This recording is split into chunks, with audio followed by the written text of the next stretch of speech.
There is a ritual at the end of the American death penalty process that has no parallel in any other institutional context. A ritual so specific, so psychologically loaded, so revealing of something fundamental about human nature that it has generated more sustained cultural fascination than almost any other feature of capital punishment. The last meal request. The condemned person, hours before their execution, is offered the opportunity to request a final meal. Within certain parameters, within certain budgets, within the specific constraints that the institution imposes. But the request is theirs, the choice is theirs, in a process that has systematically removed every other choice from the person who is about to die. The choice of when, the choice of how, the choice of whether.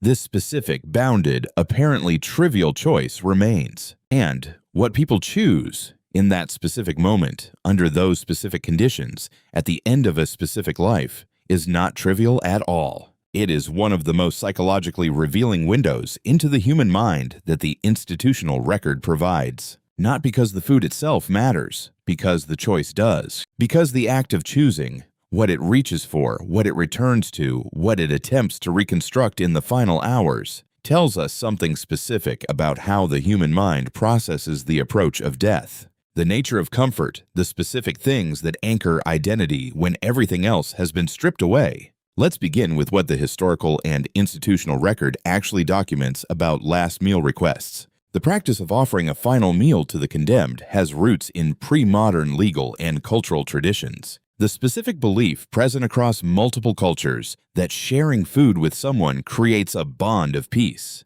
that breaking bread with a person before their death has a specific ritual and moral significance. In the American institutional context, the practice has evolved into the specific form documented in the records of death row executions. The formal request, the institutional response, the specific meal consumed in the hours before the lethal injection. The records are extensive and, in many jurisdictions, public. The last meal requests of executed individuals in the United States represent one of the most unusual psychological datasets in the institutional record. A specific, documented, cross-sectional sample of human choice-making under the most extreme conditions of mortality awareness that any institutional context produces. What the records reveal, analyzed across the available dataset, is a set of patterns that are psychologically consistent and psychologically illuminating. The first and most consistent pattern is the prevalence of comfort foods, specifically foods associated with childhood, with family, with the specific emotional and sensory landscape of early life. Fried chicken, hamburgers, macaroni and cheese, ice cream, pizza.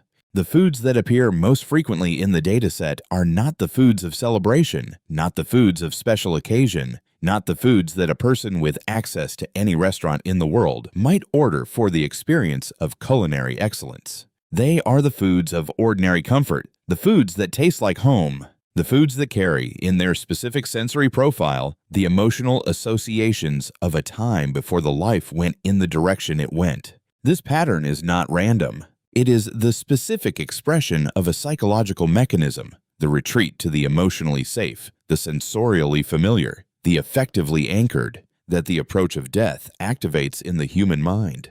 Here's what the psychology of comfort food choice reveals about the mind under conditions of extreme mortality awareness. The research on food and memory, pioneered by researchers including David Rubin and Marigold Linton on autobiographical memory, and extended by the specific work on food-evoked memory conducted by researchers including Howard Weingarten, documents a specific and powerful relationship between food, memory, and emotional state. Food is one of the most reliably effective triggers of autobiographical memory, particularly of early, emotionally significant memories, because the sensory experience of eating engages multiple memory systems simultaneously. The taste, the smell, the texture, the specific context in which the food was first encountered, all of these trigger memory networks that are associated through classical conditioning with the emotional states present when the memory was formed. For the person facing execution, who is, by any psychological measure, under the most extreme conditions of mortality awareness and existential threat that the institutional context produces, The retreat to comfort food is the retreat to the specific sensory triggers of the emotional states most associated with safety, with belonging, with the period before the trajectory that led to death row began. It is, in the specific psychological sense, a return. The person who orders fried chicken because that is what their grandmother made is not simply requesting a preferred food. They are requesting an emotional state, the specific experience of being in their grandmother's kitchen, of being the person who existed before the life that ended in this way. That the food, through its specific sensory associations, is the most direct available trigger for. The comfort food choice is the final act of psychological self-regulation available to a person in the most dysregulated situation the institutional world produces. It is the specific use of sensory memory to access the emotional states that the present moment cannot provide: safety, belonging, the ordinary warmth of a life before the catastrophe. The second pattern in the last meal dataset is equally revealing: the prevalence of requests that are specifically social or relational in their framing. Not just the food itself, the request for the food to be shared, the request for specific people to be present for the meal, the requests that are explicitly about recreating a specific social context, the family dinner, the shared meal, the specific relational experience that the prison environment has for years or decades denied.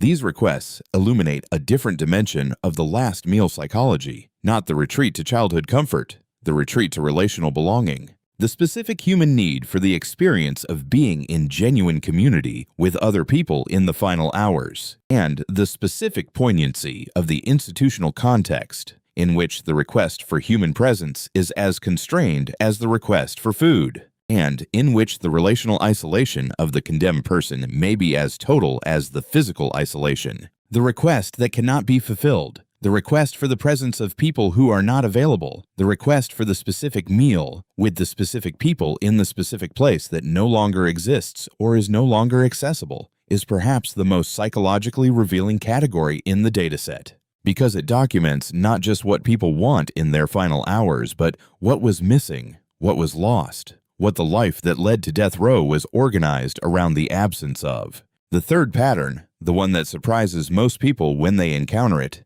is the prevalence of requests that are specifically ordinary, that are not extravagant, not symbolic, not the expression of a final indulgence in something previously unavailable, just ordinary, the food that would have been eaten on any Tuesday, the specific meal of an ordinary life. The psychological meaning of the ordinary request is distinct from the comfort food request, though the categories overlap. The comfort food request reaches backward, to childhood, to specific emotional memories, to the time before.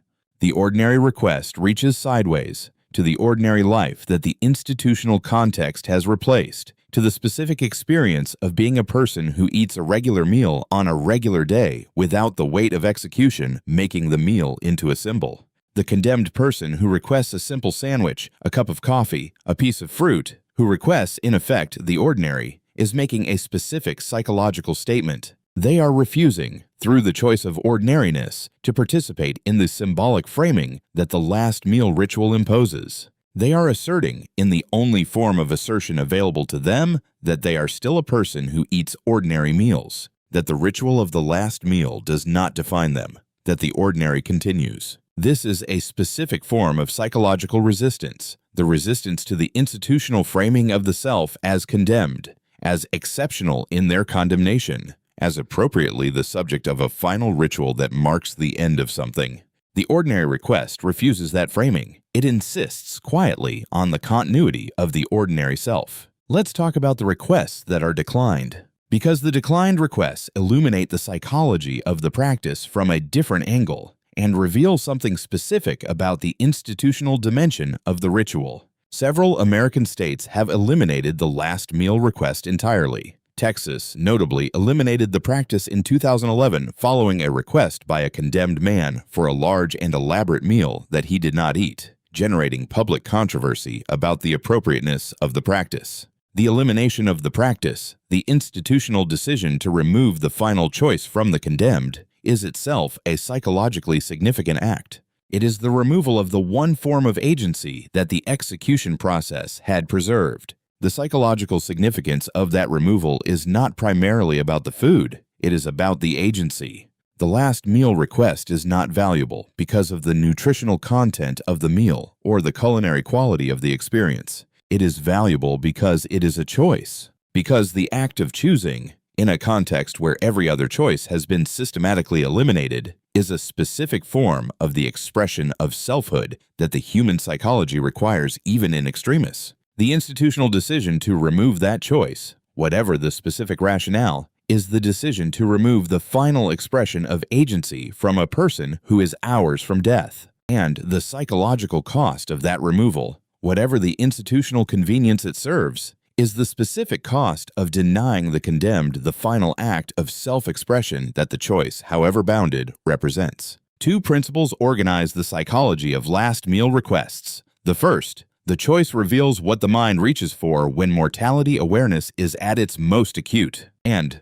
what it reaches for, consistently, is not the exceptional, but the anchoring, the specific sensory triggers of the emotional states most associated with safety, belonging, and the ordinary self. This principle has implications beyond the specific context of capital punishment. It illuminates something about the nature of comfort, of identity, of the specific things that anchor the self when external supports are removed. The person on death row reaching for their grandmother's recipe is expressing the same psychological need as the person who, in any other crisis, reaches for the food that tastes like safety. The extremity of the context makes the mechanism visible. The mechanism itself is universal. The second principle, the last meal request, is the final assertion of selfhood in a process designed to reduce the condemned to a category. And the specific content of the assertion, the food chosen, the people requested, the ordinariness insisted upon, is the specific expression of the self that the life, in all its complexity, produced. The comfort food request says, I am still the person who ate this food in that kitchen with those people. The relational request says, I am still the person who needs other people present to feel fully human. The ordinary request says, I am still a person who eats ordinary meals. And the elaborate request, the request for multiple courses, for specific and unusual items, for the full expression of culinary preference, says, I am still a person whose preferences matter, whose choices have weight, whose self is worthy of the specific attention that this choice demands. Each of these is a different form of the same assertion, and the specific form that each condemned person chooses is, in the small and bounded space of the last meal request, a specific and final self-portrait. Here are the things that need to be said plainly. The last meal request is not a trivial institutional ritual. It is the specific psychological artifact of the human mind's response to its own imminent ending. And the patterns it produces, the comfort food, the relational framing, the ordinary, the elaborate, are not random. They are psychologically coherent. They tell us something specific about what the mind reaches for when it is stripped of everything else. They tell us about the power of sensory memory to access emotional states that the present moment cannot provide. About the centrality of relational belonging to the human experience of being fully real, about the specific form of resistance that the choice of ordinariness represents in a context designed to make the person feel extraordinary in their condemnation, and about the fundamental human need to assert the self, through choice, through preference, through the specific act of deciding, even when the self has been reduced to the minimum that the institutional context allows. The condemned person who chooses their last meal is not simply choosing food. They are making a final statement about who they are, about what anchors them, what comforts them, what they reach for when everything else has been taken. And that statement, however small, however bounded, is among the most psychologically honest that the institutional record contains, because it is made in the specific conditions where performance is impossible, and the only psychology available is the real one. So here is where this leaves you. The last meal request is a window, not into the crime, not into the justice or injustice of the sentence, into the human mind in its most exposed and most honest form. The person who requests their grandmother's fried chicken in their final hours is telling you something true about what comfort means to the human mind. The person who requests the presence of family is telling you something true about what belonging means to the human experience. The person who requests a simple sandwich is telling you something true about the specific form of resistance that ordinary selfhood represents against the machinery of institutional death. These are not the choices of monsters. They are not the choices of saints. They are the choices of human beings, specific, individual, irreducibly particular human beings, at the end of specific lives that led to a specific place, and in the specific foods they chose, in the comfort they reached for, the people they asked for, the ordinary they insisted on. They told us, in the only language the ritual allowed, who they were. That is the psychology of the last meal request, not what people choose, what the choosing reveals. About them, about comfort, about identity, about what the human mind reaches for when it has nothing left to reach for but itself.